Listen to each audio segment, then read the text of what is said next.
We are now just 48 hours away from a decision that could reshape downtown St. Pete and determine the future of the Tampa Bay Rays. And some of the details of that deal were under scrutiny today. This is 10 Tampa Bay at 6. I'm Carolina Lead. And I'm Emerald Morrow in for Dave. Tonight, St. Pete Council wrapped their final workshop ahead of an expected vote on a proposed multi-billion-dollar redevelopment of the gas plant district, including a new stadium for the Rays. 10 Tampa Bay's Aaron Parsegian joins us from outside of City Hall, where protesters are hoping their voices are heard. Yeah, these protesters pushing back against public funding for the stadium just about 48 hours before City Council ultimately decides the future of the project.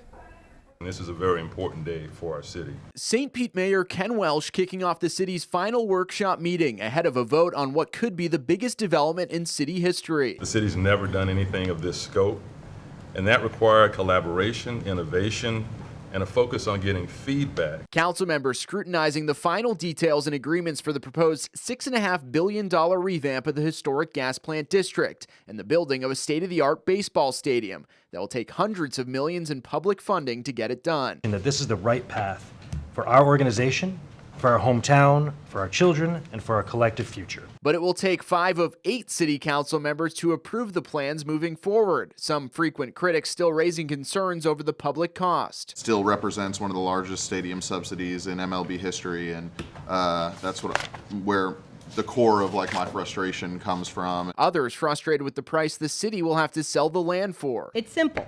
We have discounted the land by $50 million.